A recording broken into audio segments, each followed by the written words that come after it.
HOA called the cops when I launched my boat on my own lake. 10 minutes later, I owned their marina. I never thought retirement would feel like trespassing on my own land. But that's exactly what it felt like the day the HOA president called the cops on me. For launching my boat on the lake, I'd spent 30 years paying off. My name's Walter Hayes, 64 years old, U.S. Navy veteran, father of 2 grown daughters, and widower for 8 quiet years. After my wife, Mary, passed, the house felt too big, too loud with memories. I sold it, packed up my life, and bought a small, cedar-sided home on Lake Marlow, a calm blue oval tucked between pine ridges. My idea of peace was simple: a dock, a boat, a thermos of coffee, and the morning mist rolling low over still water. The problem was, Lake Marlow wasn't peaceful anymore. Not since a group of property developers moved in 5 years ago, turning half the shore into a private community. They built neat white houses, each with a flagpole, a 2-car garage, and a list of rules longer than a naval manual. They called themselves the Marlow Lakes HOA, and they didn't like outsiders, even if those outsiders had been there first.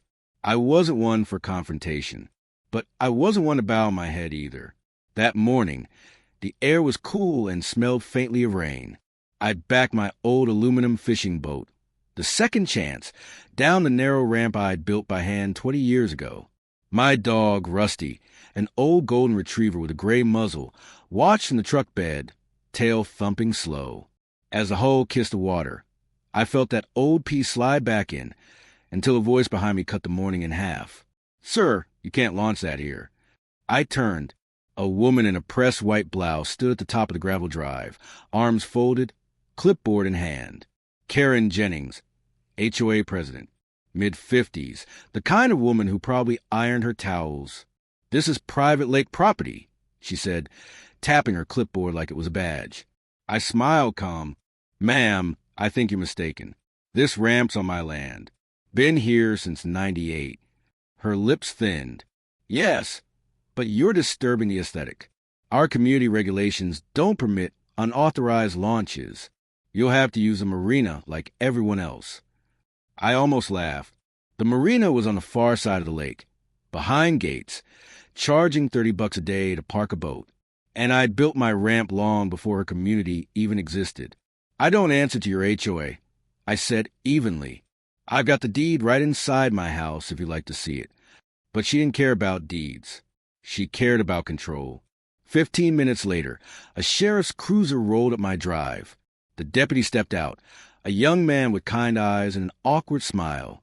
"Morning, sir. We got a call about a disturbance." I pointed toward Karen, who stood with her phone still in hand, like she'd just called in an airstrike. "Only disturbance," I said. "Is someone thinking she owns what she doesn't?" The deputy checked the property line map, scratched his head, then turned to her. "Ma'am, looks like this ramp is entirely on Mr. Hayes' land. He's within his rights." Her face went red. "This is ridiculous. That lake belongs to all residents." "Actually," I said, "it doesn't. The lake split. Your half is managed by your HOA. Mine's not. Water doesn't care about invisible lines, but property law does." The deputy tipped his hat, wished me a good day, and left. Karen stormed off, muttering about violations and calls to the board. I thought that was the end of it, but it was just the start. 2 days later, I came home from town to find a bright orange sign nailed to my dock. "Notice of trespass. Unauthorized use of community waters will result in legal action." It was signed by the HOA. I pulled the nail out, tossed the sign in the trash, and shook my head. But inside, a quiet heat began to build. I'd spent a lifetime following rules that made sense. Safety, discipline, respect. Not pettiness dressed as policy. Then came the next move. A letter, folded neat in my mailbox, from a Marlow Lakes legal committee. Effective immediately, the HOA will be assessing a fine of $1,500 per month for unauthorized watercraft activity on Marlow Lake. I could have ignored it, but something about it, maybe the arrogance, maybe the fact they thought they could bully an old man, sparked something deeper. So I called my lawyer. "Walt," he said after looking at the documents, "this is nonsense. They can't enforce HOA rules on property that never joined the association. But if you want peace, there's another way. What's that? Buy them out. I chuckled. By the HOA? Not the HOA, he said. The Marina. It's privately owned. Up for quiet sale. They've been bleeding money since COVID. If you bought it, you'd technically own the only access point their members are allowed to use. That idea rolled around in my head for days like a marble in a jar. I'd worked 40 years in naval engineering. I knew value when I saw it. I also knew fairness when it wasn't being served. So I made a few calls, looked over the books, and 3 weeks later, standing in a lawyer's office with a trembling pen in my hand, I signed the papers. I didn't buy the Marina for revenge. I bought it because I believed in peace. And sometimes peace needs a backbone. That weekend, the HOA members arrived at the Marina gates, only to find a new sign. Marlow Marina under new ownership. Launch fee, $0 for veteran seniors and local fishermen. HOA members, please check with your board for new access terms. They were furious, and I didn't blame them.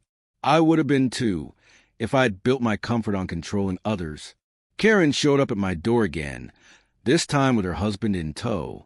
He was quieter, but his eyes carried the same sharp edge. You've made your point, she said, but this is petty. The community relies on that Marina. Then the community should treat people like neighbors, I said, not nuisances. She crossed her arms. We'll see you in court. She tried, but the court saw what I'd seen all along. The lake was split, the ramp was mine, and the HOA's authority stopped at their property line. In the months that followed, something strange happened. People from her community began coming to my Marina, not to argue, but to talk. Some were tired of the constant rules. Some just wanted to fish in peace. And slowly, fences came down, not the wooden kind, but the kind that grow between hearts. I'd sit on the dock most evenings, rusty at my feet, watching the sun burn gold across the lake. One day, I saw Karen walking down the path. No clipboard this time, no anger, just a tired woman. She stopped beside me. Mind if I sit? I nodded. We watched the water for a long time. My husband's been sick, she said quietly. I guess I've been taking it out on everyone else. I know how that feels, I said. Loss makes us reach for control. But the water doesn't care who's in charge. It just keeps flowing. She smiled faintly. You're not what I expected, Walter. Neither are you. After that day, the call stopped. The fines vanished. The HOA didn't dissolve, but it softened.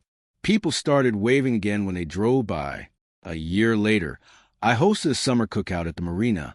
Fishermen, veterans, families, kids, even the HOA folks came. We grilled, laughed, swapped stories.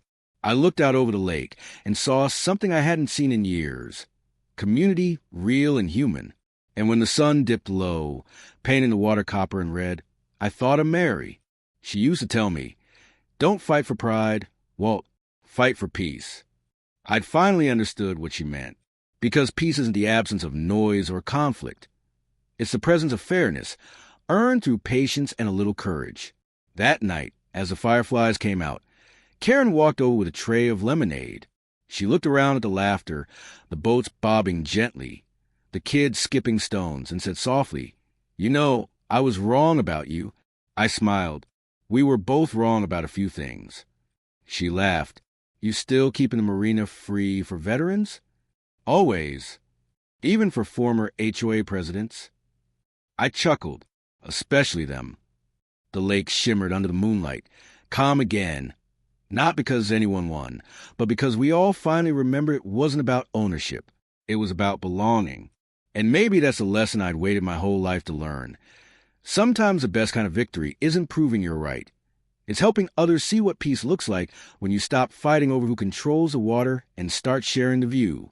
Rusty barked once, chasing a frog along the bank. The night smelled of cedar and grilled corn. Laughter echoed across the still surface, carrying far, like a promise that maybe, just maybe, we'd all learn to let the lake be free.